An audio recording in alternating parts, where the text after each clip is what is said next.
In this lesson, we're going to go over the mean value theorem. The mean value theorem makes this statement. If a function f of x is continuous on the closed interval a, b, and differentiable on the open interval a, b, then there is a value c between a and b in which f prime of c equals f of b minus f of a over b minus a. Now note one thing about the mean value theorem in comparison to Rolle's theorem. We no longer have this condition. We do not require that f of b equals f of a. So this has been thrown out.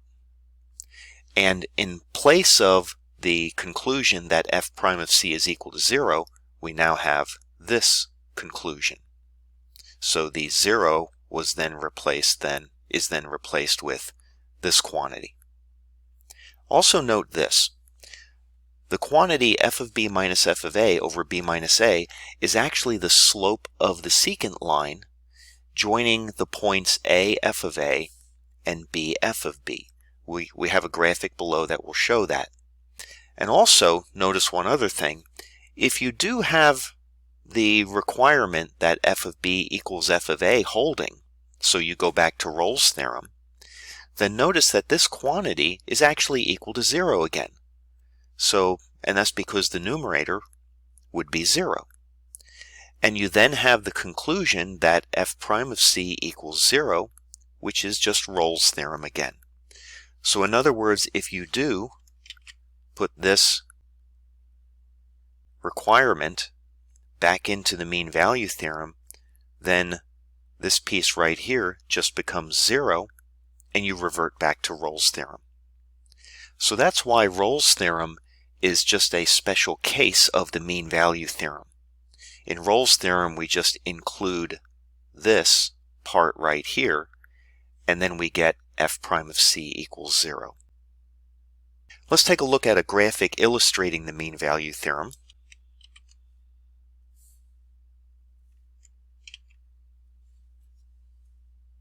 So here we have the graph of a function. The blue curve is the graph of the function.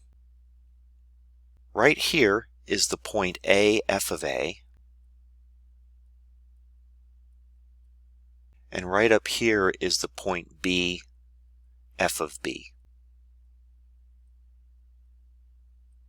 Now the slope of that dotted red line, that's the secant line joining those 2 points, well, that's just going to be your rise divided by your run. Well, notice that that is just f of b minus f of a over b minus a. So the mean value theorem states that there is some number c in between a and b in which this quantity is equal to f prime of c. So somewhere there's a number c where f prime of c equals this quantity where c is between a and b. Well, let's see that that holds graphically in this case. Well, notice that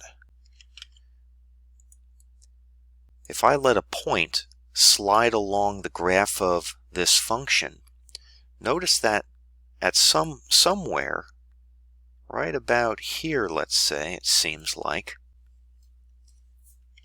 notice that at this point right here, the slope of the tangent line, or the tangent line, let's say, is parallel to the dotted line here, right? They look like they're parallel.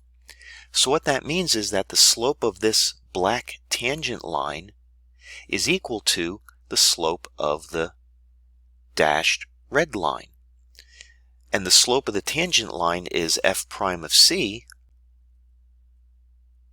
And so we're saying f prime of c equals the slope of the dashed line here, and that's just our f of b minus f of a divided by b minus a. And that's exactly the conclusion of the mean value theorem. And so right here would be that particular c value that is being referred to in the conclusion of the mean value theorem. Notice there's another c value here. If we continue moving along the curve, right about here, it looks like, is another value where this holds.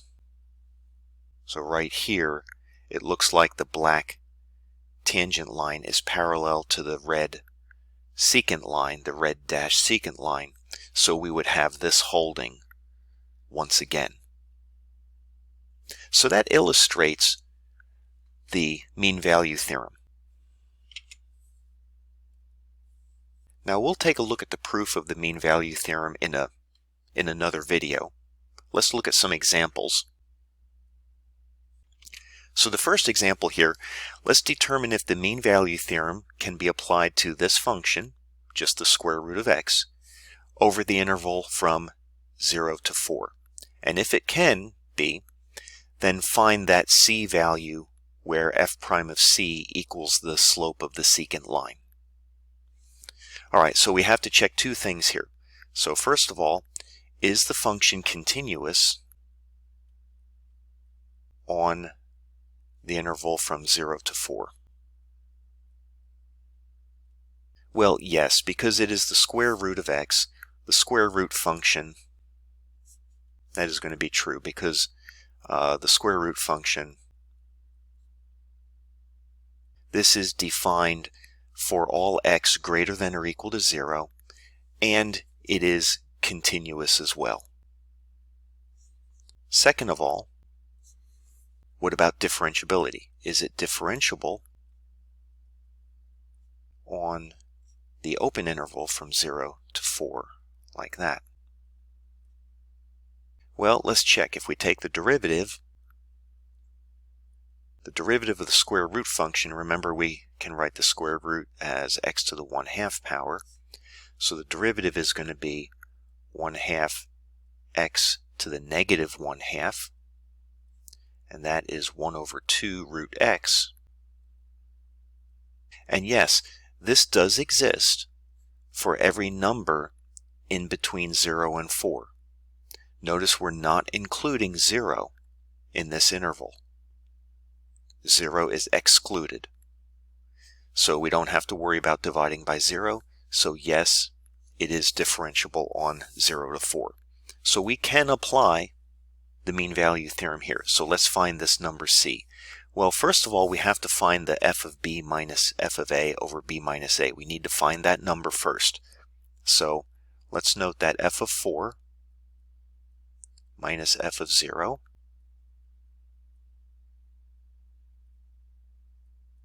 that's going to equal 2 minus 0 divided by 4. Right? If we put 4 into the square root function, we just get back 2. If we put 0 into the square root function, we get 0.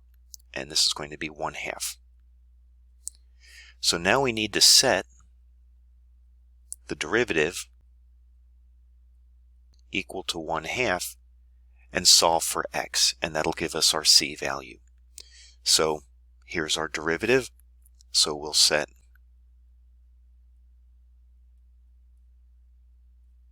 and that implies that. Now we'll multiply the square root over to the other side, multiply this 2 over to the left-hand side, and we'll end up with, which implies that the square root of x equals 1, and then just squaring both sides we get that x equals 1. And that is our c value. That is the number where f prime of c is equal to this quantity, f of b minus f of a over b minus a. So therefore, c is equal to 1. And let's check it out graphically just to see if that seems reasonable. Well, right here we have the graph of the square root of x right here. And here is the graph of the secant line. Right there, that red dotted line is our secant line. And we came up with the c value being 1. So if we go up to 1 right here, that point right there on the curve, and we draw a tangent line, that tangent line should look like it's parallel to our secant line. And yes, it does look like it's parallel to our secant line. So it seems like this is a reasonable answer. Let's take a look at this example.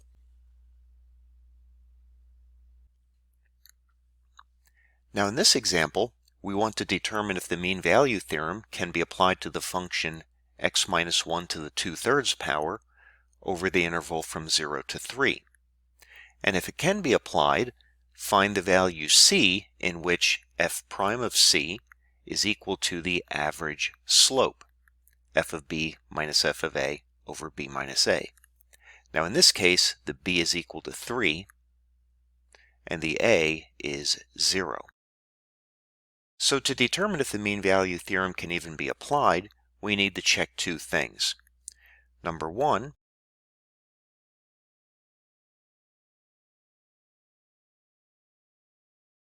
is f of x continuous over the closed interval from 0 to 3?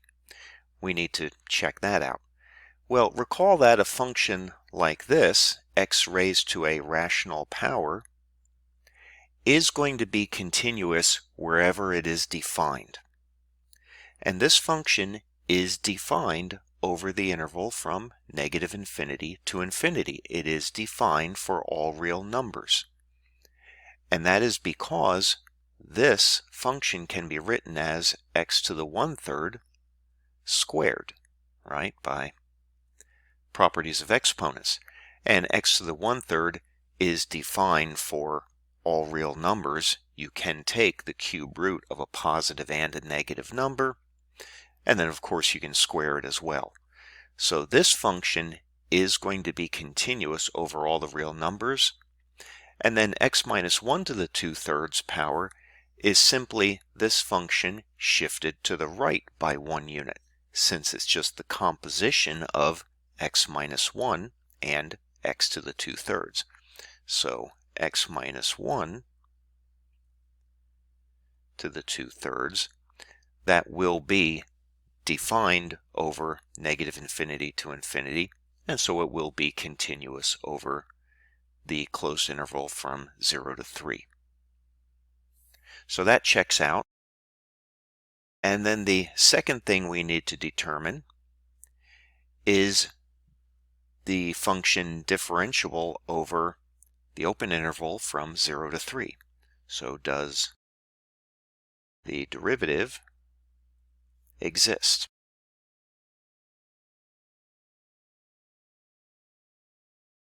Well, if we take the derivative of this function, we get, so there's our derivative.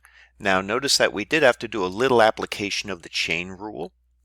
We dropped the exponent down, subtracted 1, 2/3 minus 1 gives you -1/3.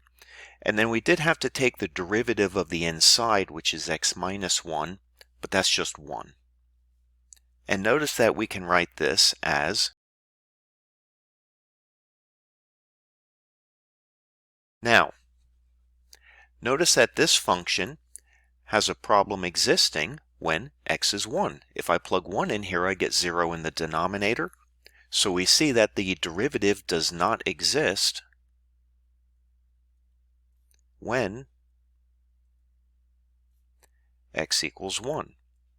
So in fact, f prime does not exist over the interval from 0 to 3, and so this does not check out. So therefore we cannot apply the mean value theorem. So we are not guaranteed that a value c exists in which this is true. Now a value c might still exist. Even if you can't apply the mean value theorem, there may still exist this c value for which this is satisfied. The mean value theorem only guarantees the existence of a c. It doesn't tell you that the c value will not exist.